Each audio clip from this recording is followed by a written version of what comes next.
Hey, what's up, guys? This is Josh Scott with Josh Scott Outdoors. Welcome to the channel, or welcome back to the channel.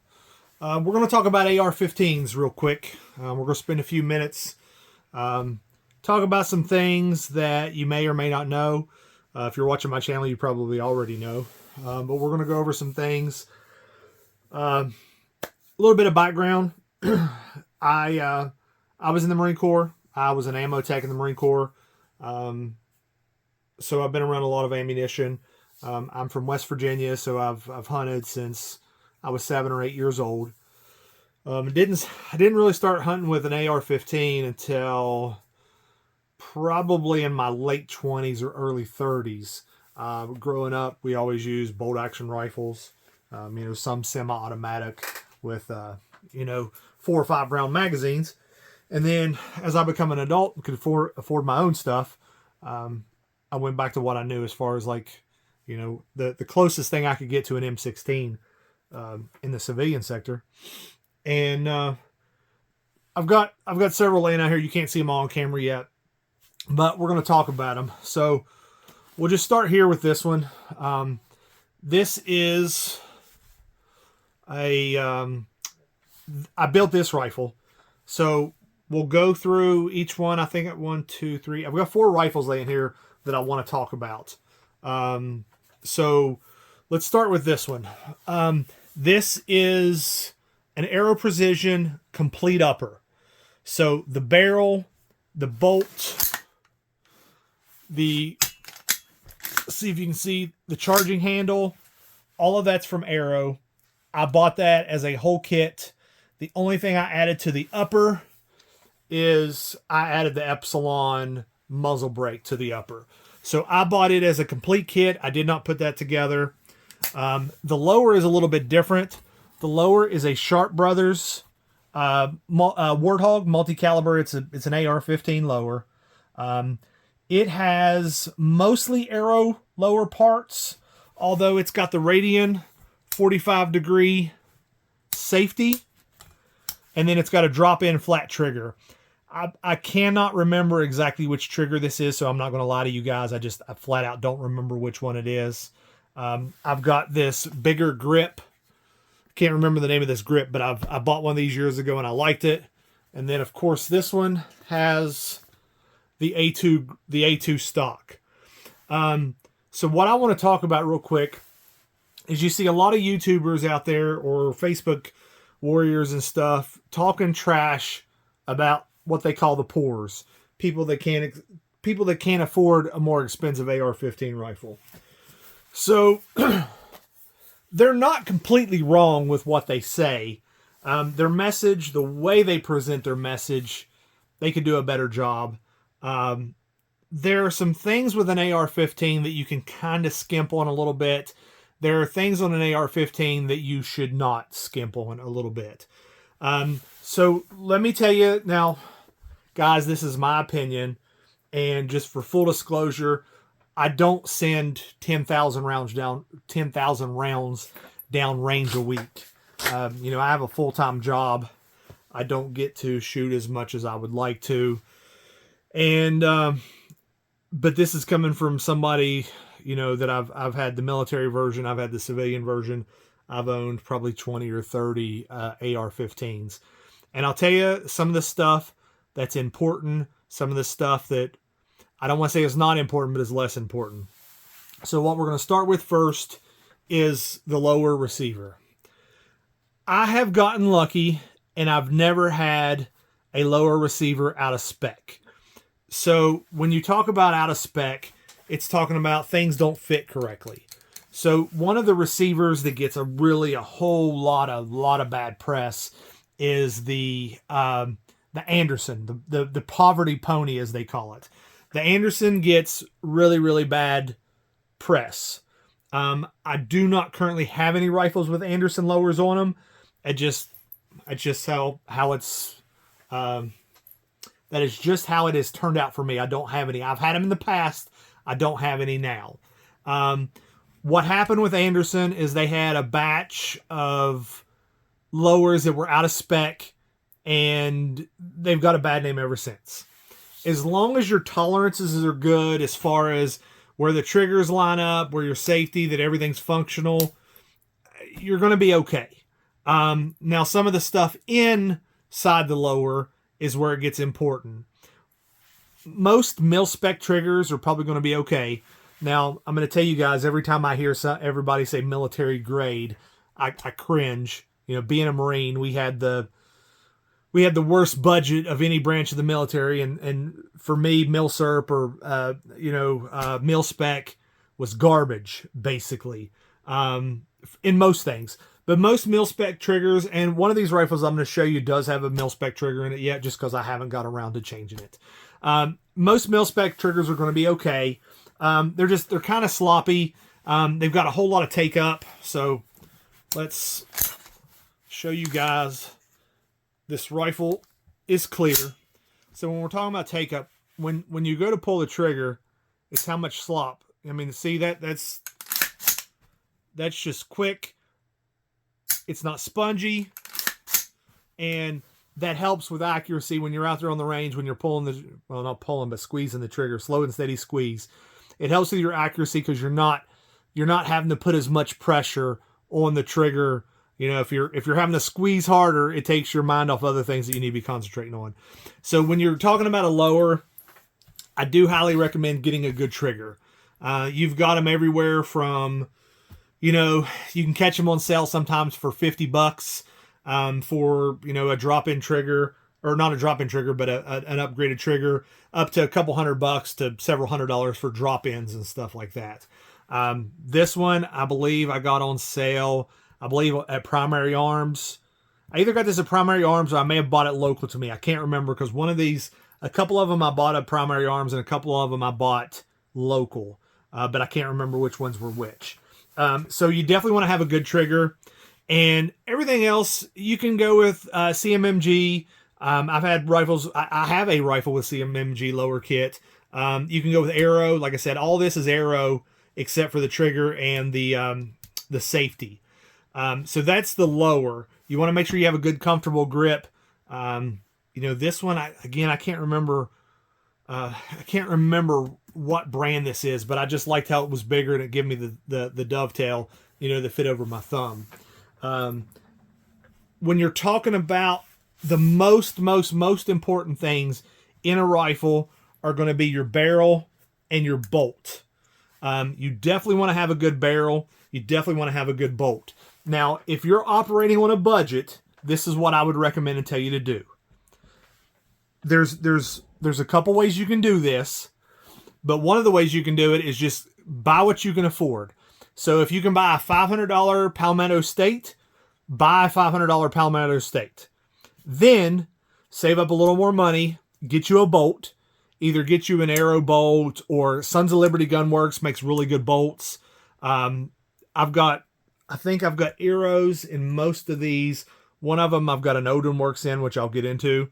But get you a good bolt, and then start practicing with the rifle. Shoot the rifle, and then save up some money and get you a good barrel.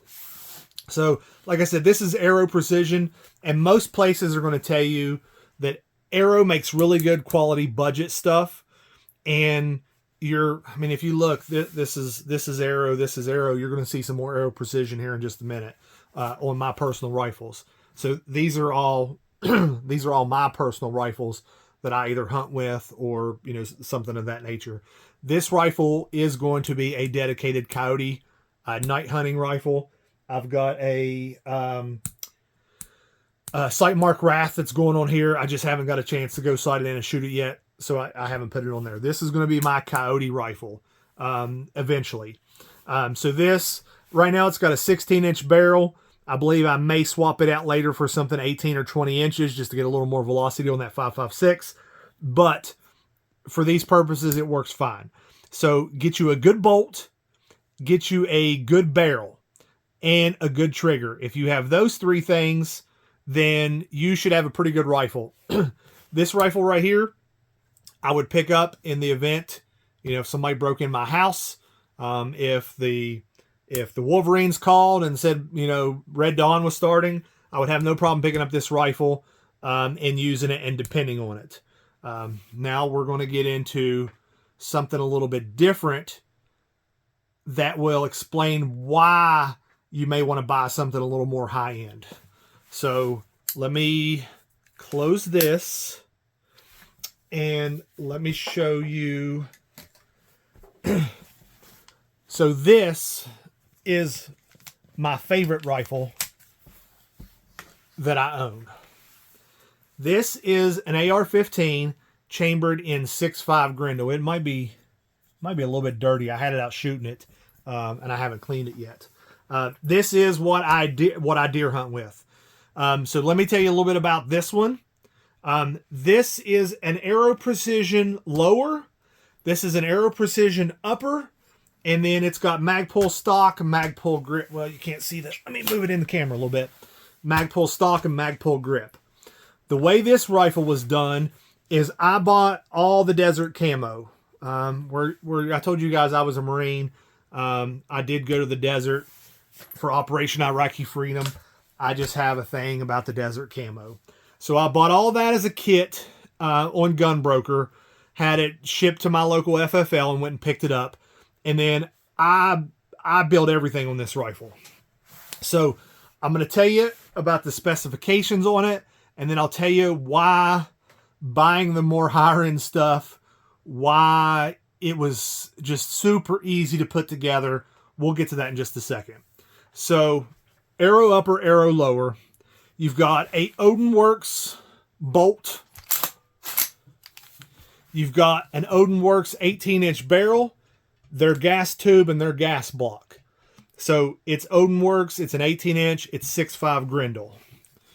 So when I went to start putting my guts together on this rifle, everything from the buffer tube, let me slide up here a little bit, the buffer tube, the buffer and spring itself, the charging handle, the forward assist, the safety, the magazine release, the bolt carrier group catch, all of that stuff is Geissele, every bit of it.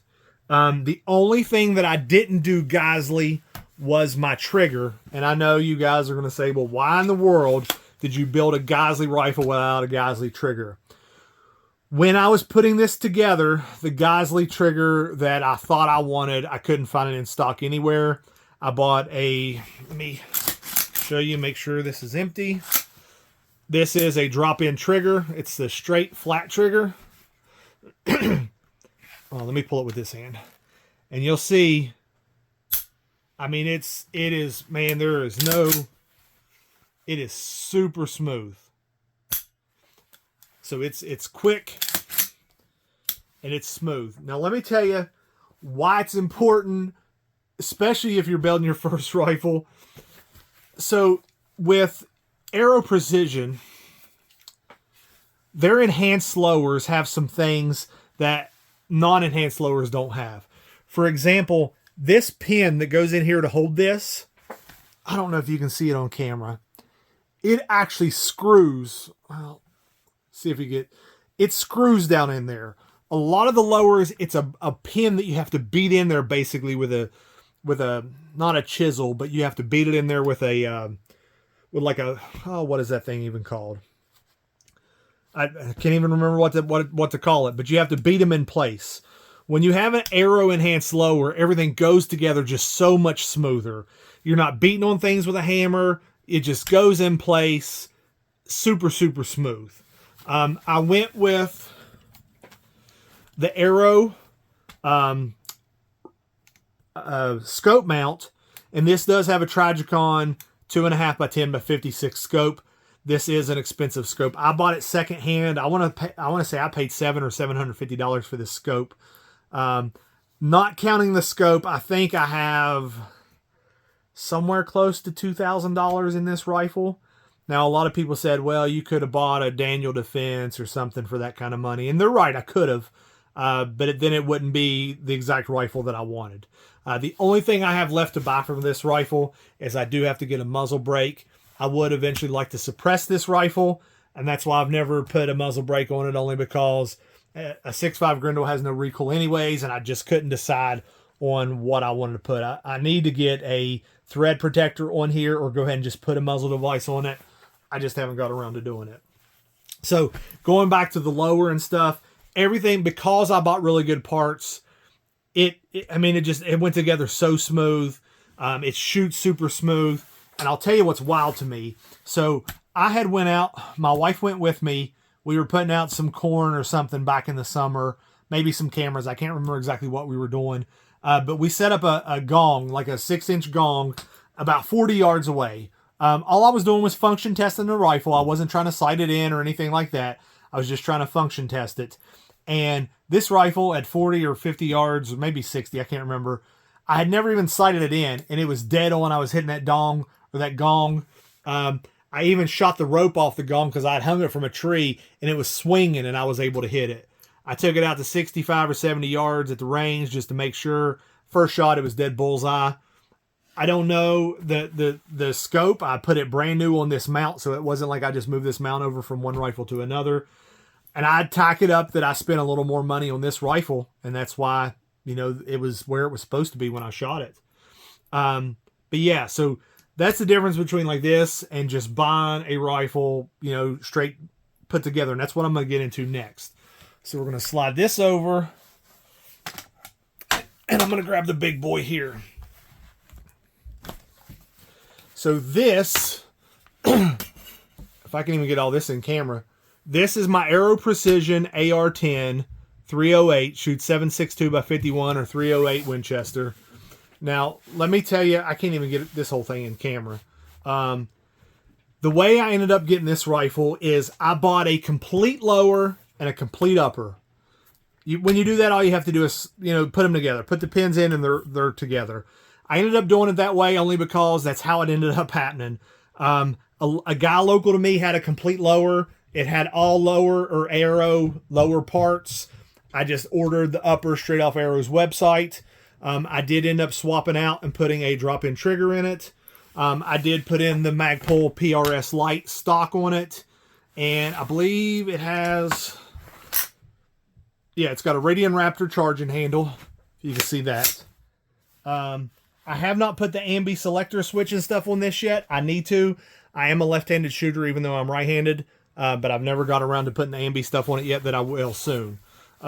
This one, I did end up going with a... What model? I can't even remember exactly what. Oh, it's a Surefire. It's a Surefire muzzle brake. This is a cheap Monstrum light mount. And this is a, what is it? Streamlight Polytac, I believe. That's just for my light. Ended up going with the Vortex scope and the Vortex mount. So this one is one of those where I did a video here last week talking about a guy had said don't build 308s. And I disagreed with him that you can build a 308. Now, mine is not the perfect example because I did buy an upper and a lower. I didn't build it all myself. However, I picked the parts. So this is one of those where you could buy your upper, spend a little more, spend a little money and buy your upper, because you can have an upper shipped right directly to the house in most states. I know West Virginia, you can have an upper shipped right directly to the house. The lower is what you have to go through the FFL for.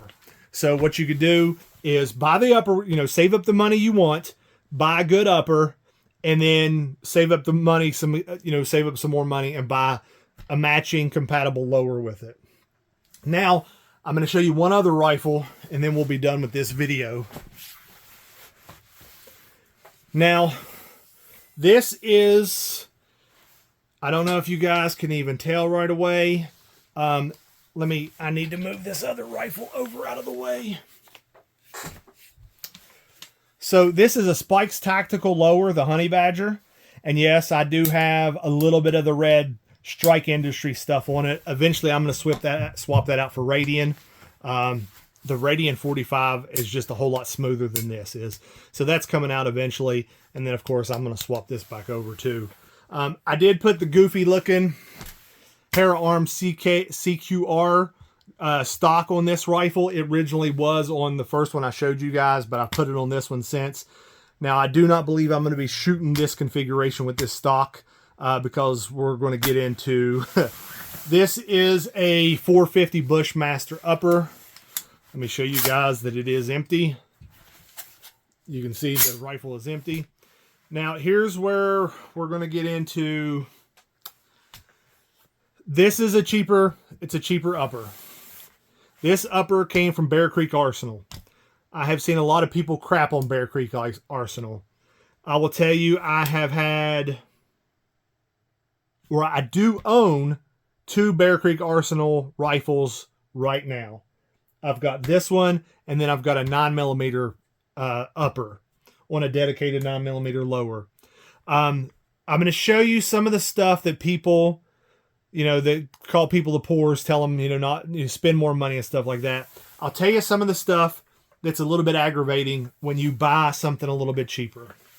So if you can see on this rifle right here, the handguard and the upper just, it looks oddball, right?